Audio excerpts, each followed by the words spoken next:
For the second graph on page 7, we're going to now look at time and delta D, or time versus our change in distance. The very first thing that we're going to do again is to set up our axes, and we're going to do the x-axis exactly the same way that we did in the last graph, which is to start at the far right edge with 10, skip 2 lines to the left, 9, skip 2 lines, 8, and continue doing that, counting backwards.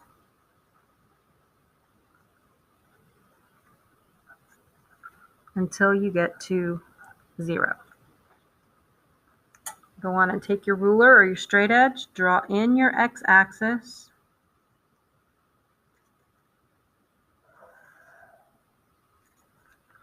and we're going to label that time in ticks again. Right here where your 0 is, go ahead and draw in your y-axis.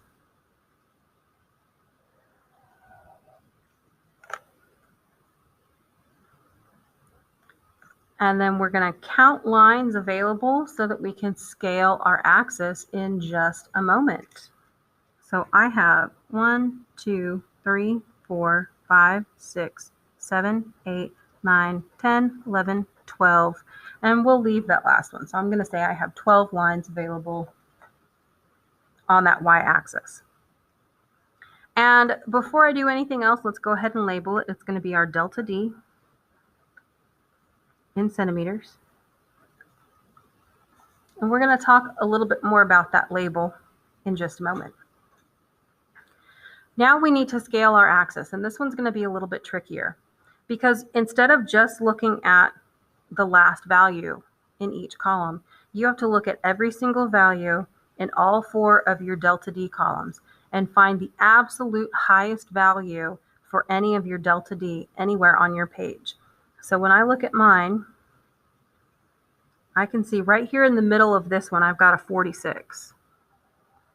And that's the highest number that I have in any of the columns. So I'm going to circle that, and I'm going to take that 46 divided by my 12 lines, and I get 3.833333. So again, you're going to take this number and round it up to the next whole number. So in my case, 4.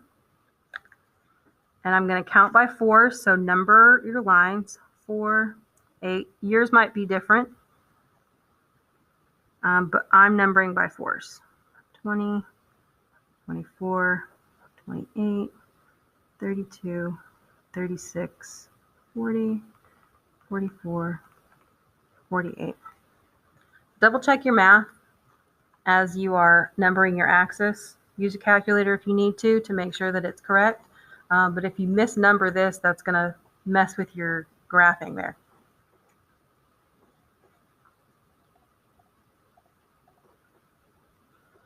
So now we're going to graph our data again and use the same colors that you used before so you can see the correlation between the two. And you're going to take all of your delta D and graph them on the second graph.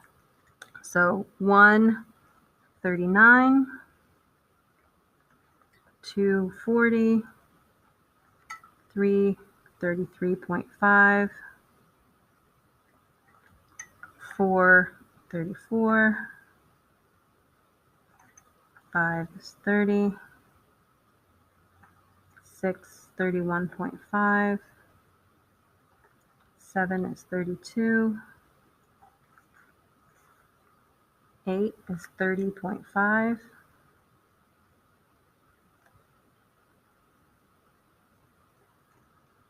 9 is all the way up at 36, and 10 is 31.5.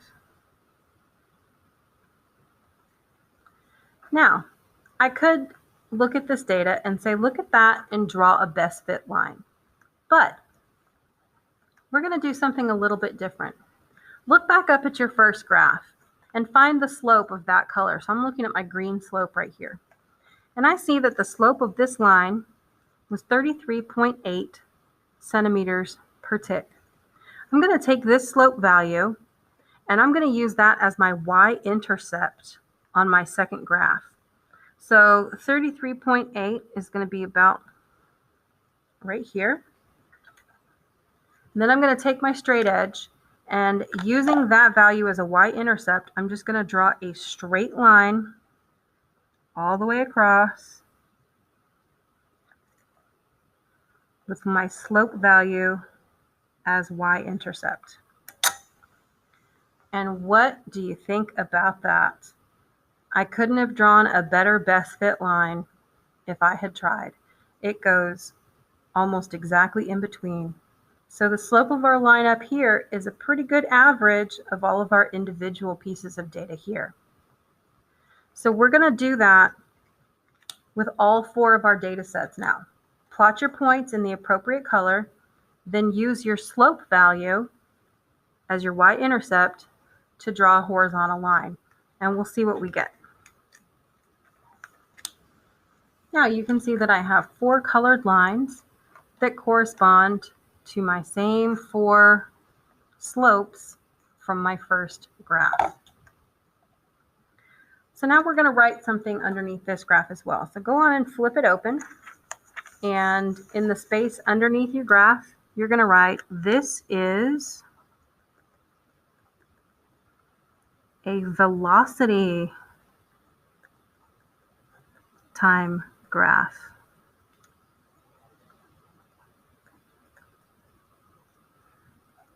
It also represents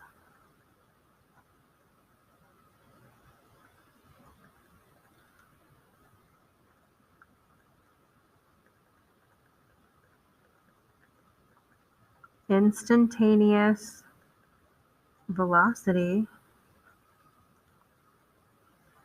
at any given point in time. Instantaneous velocity meaning how fast am I going right now at this very moment. So if you think back to your dune buggy, your dune buggy wasn't speeding up and slowing down. Your dune buggy was moving at a constant speed or a constant velocity. The reason why your dots are kind of a little above and a little below, that's due to human error. We didn't all mark exactly in the right spot every single time. So that's why we find the slope of our line and get the average. The average right here is going to be your velocity of the car. Now notice when you're looking at, say, both of the purple lines here, this one is slanted, this one is flat. We're looking at the exact same data set over here. So both of these lines are showing the exact same motion of the dune buggy. We're just showing it in a slightly different way. So think about it now. What would a zero slope mean on this graph? On this graph, a zero slope would mean that the dune buggy wasn't moving. But all of these lines are a zero slope over here. So what does that mean for a velocity graph?